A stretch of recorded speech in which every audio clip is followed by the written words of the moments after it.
Whenever you find that somebody has done many, many different things, it's a sure sign that they've been bloody awful at all of them.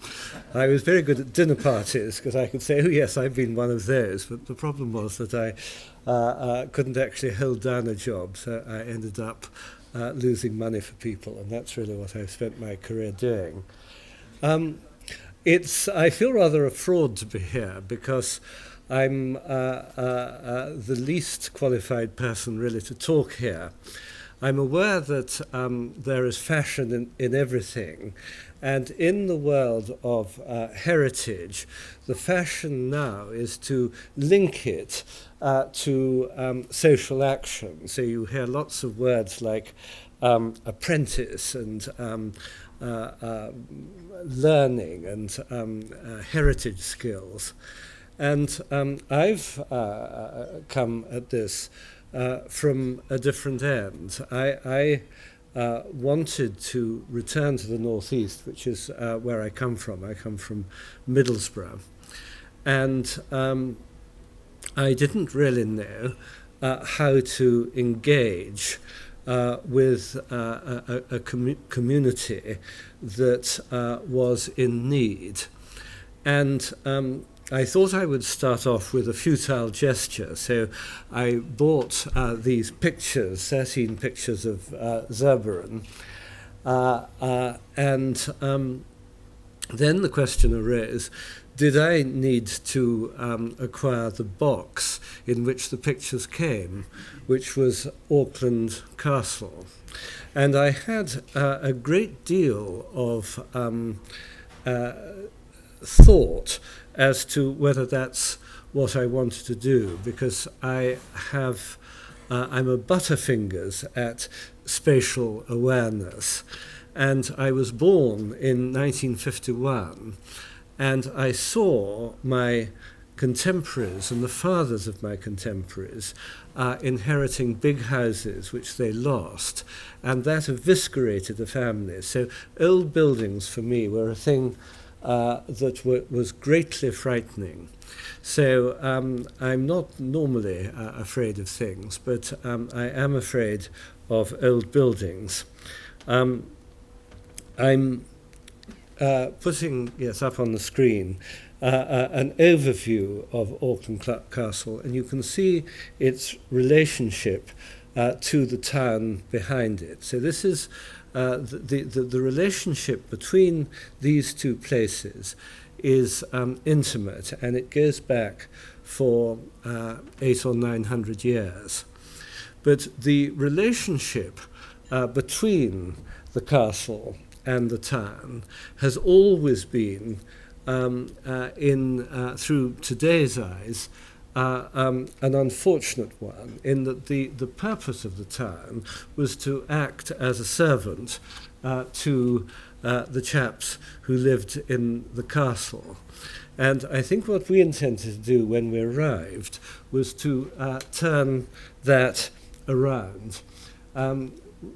Just 11 o'clock of the dead centre, you might be able to see a gatehouse built designed by Sir Thomas Robinson in 1752.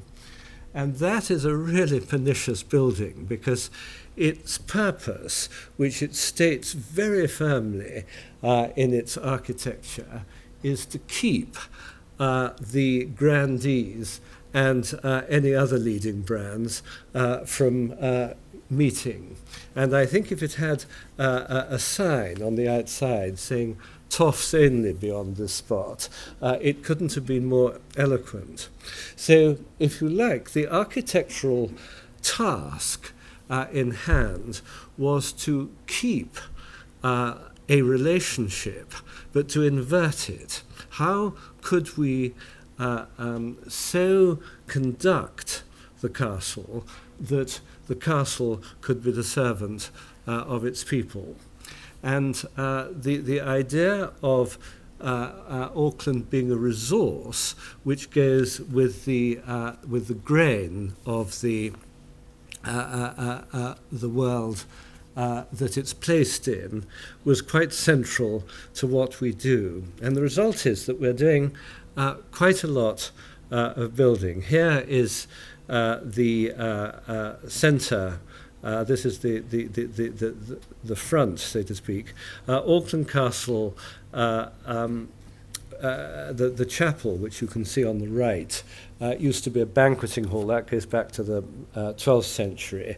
And the crenellation on the left was built in the 1790s. And really, apart from some Victorianization of the chapel, nothing has happened at the castle until we arrived in 2010. In the town, we are building a research centre, which Durham University don't know this yet, but it's intended that it should be theirs. And on the right, that rather almost comically splendid cod Venetian Doge's Palace is the hallmark of John Ruskin's influence, and that is going to be a Spanish gallery of old masters. And the building on the left was a school, so it's perfect for a didactic purpose. And the gallery, Backhouse's Bank, has the same characteristics as the castle in that it's both grand and small. In the curtilage, we are building, there you can see the offending gatehouse. We're building an extension to a Scotland wing. This is Neil McLaughlin, and what he was trying to do here was to find something that blended with the old part of the castle without being a pastiche. And he wanted it to have a public face without being ecclesiastical. So he went for a tithe barn. Having had the idea of the tithe barn, he then moved step by step away from it so that it doesn't simply look like a tithe barn. This is the Welcome Building, which is just outside the castle grounds. And in fact, you can't quite see it, but on the right, that is the gatehouse appearing once again. And the purpose of this is to act as a pivot between the town and the castle itself. This too was designed by Neil McLaughlin and takes a number of themes from Durham Cathedral. There is a tower about halfway up, and that will act as an orientation spot where you can go and look 360 degrees and see pretty much everything there is to see. I got an extremely rude message from Prince Charles, who said that he was never going to come and see us again, having seen a picture of this. So I'm aware that we haven't gone completely wrong. We have one other major build, which is in the walled garden, and that is an early walled garden, 17th century, a productive walled garden in its early days, and then later it became a garden where the bishop stood on the belvedere and admired his pineapples. I'm told it's the most northerly place where a pineapple had grown. And what we are putting on that is through an architectural practice in Japan called Sana. Kazuyo Tsujima has been shortlisted as one of the lady architects of the world. I don't know whether how she's got on, but given that ours isn't built, I don't know whether we could help her or hinder her in that. But that was an exciting thing because it's designed, I think she's done it rather wittily as a bubble. And to have a glass dome in a walled garden that looks a bit like Crystal Palace reminds one that, well, a very Japanese Crystal Palace, it reminds one that Crystal Palace was designed by the Chatsworth gardener. So in a sense, it's an envoi back to that. Now, what all this adds up to is an attempt to be something for the local community. I always say that there's only one sort of person that gives me the dry heaves, and that's people who try to bring blessings to other people. Gosh, aren't they dreary? And the reason that it's such a bore is because actually the only way that any of us change is by things happening on the inside. And so the thought behind what we're doing at Auckland Castle is to provide something that is literally bigger than the people who come and look at it. Not bigger in the sense that all buildings are bigger than people, but in the sense that it is the things that unsettle us are the things which we can't comprehend in a moment. And what each element of what we're doing at Auckland Castle is designed to be that. It's designed to be that for the staff, it's designed that to be that for the visitor, and it's designed to be that for the people living in the region. And I think I would say that the jury was still out. That's, can I take questions? Would that be a helpful thing to do?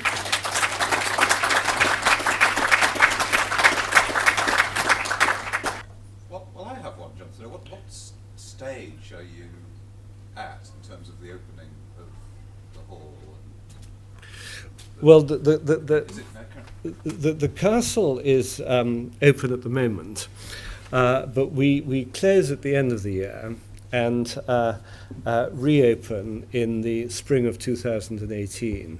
As well as having the Spanish gallery, we will have in that tithe barn building, we will have a new permanent gallery of the history of faith. I've always felt that you're slightly playing with fire if you go into the F word.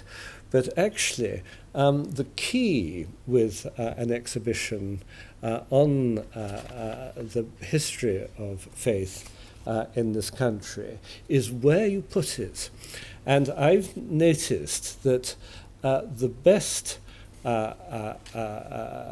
teller of a story are people who are part of the village but have always been a non-entity. Do you remember there used to be a telly program about Venice with a bloke who looked like a biblical ram? He was called Federico da Mosto. Now, the da Mostos are incredibly old and aristocratic and generally good cheese Venetian family, but they have done absolutely nothing in the 6 zillion years that they've lived there. So actually, he can tell the story of Venice absolutely from a position of great authority, being part of the fabric. But because none of his family were doges, none of his families were popes, none of his family did anything, there's no bias towards what he's saying. And so that's one of the reasons why we went for that, Peter. And your programme overall? Number of phases, presumably, to implement everything that you've shown us. Yes, I'm not very good at phases. Somebody once asked me whether I was what my investment process was, and I explained that I once trod in some. I rather leave it to other people here. We've got a number of of colleagues here who luckily are rather good at at those sorts of questions. I've put up again. Oh, I haven't for you, but I have. I'm looking at a picture of the walled garden. There we are. That's the area that looks like a 14-year-old boy's chin on the left, just needing a shave, really. You look like you're collecting lots of beautiful pieces of art as architecture, and you clearly have a vision for where you want to go with all of this. How tightly do you give a brief to the architects that you employ? That's a very good question. I start off by giving almost no direction. I've always found you get the best out of people if you leave people to it. But as the thing takes shape, then that prompts inner enthusiasms. And so what I would say is that it starts off as a free spirit and it ends up as a trussed partridge. So how do you select your architects? Alphabetically.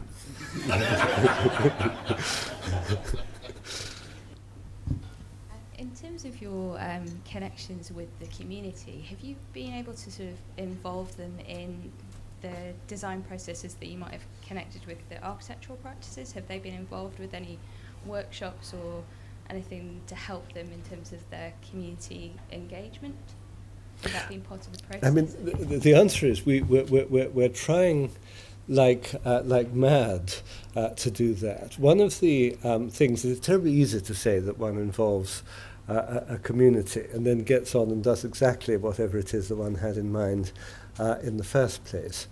I think it has become progressively easier to do that because there are more of us. In the early stages, yes, Peter's giving a very good tearing his hair out, and that's exactly what we felt like. That,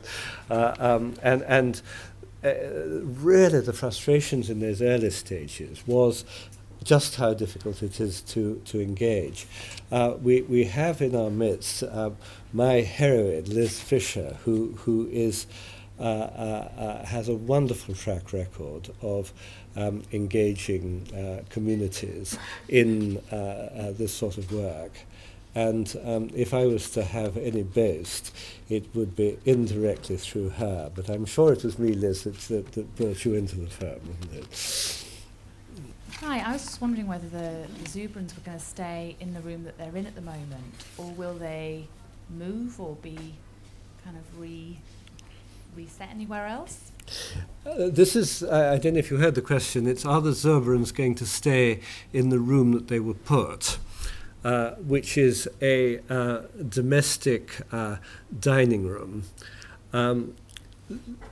Zurbaran painted these monumental sets of pictures, apostles, virgin martyrs, bishops, and this is a set of Jacob and the 12 tribes of Israel, and they're whacking great things. They're 8 foot by 2.5 feet, and there are 13 of them.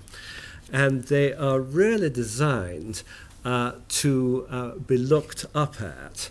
And of course, you can't do that in a domestic dining room. At the moment, the carpet in the dining room has, actually, you look younger than me, but when I was young, there was the carpets that everybody wanted were called Cyril Lord, at prices you can afford, and it has one of those there. And there's some rather nasty flock wallpaper put in by a bishop's wife called Brenda. And the result is that they're not necessarily shown at their best, but the history of them being there is absolutely amazing. I mean, one of the things that rather attracted me to the place was that here is a bishop's palace, which is Anglican, self-effacing, provincial, and how was it that they managed to have these counter-Reformation, deeply Catholic, Spanish theatrical paintings. And it was because the bishop in the 1750s had political I was going to say aspirations. It was more than that. He steered a bill through Parliament for the emancipation of the Jews, and he got it through. It was passed, and there was rioting because the idea that Jews could own property, could write wills, could, be real people was, a manifest absurdity, and so the bill was repealed. And Trevor bought these pictures at auction, and he hung them up, and he rebuilt the dining room to be long enough to hold them. And so whenever he had a power dinner party, and you would have my lord the Duke of Leeds sitting there, he was looking up at Levi and Issachar and Simeon and Judah. And it was a sort of 18th century up yours Dolores moment. And I thought, these pictures really have some form in overcoming opposition. And deprivation is a form of aggression that needs to be confronted. So the answer is, long answer, they're staying.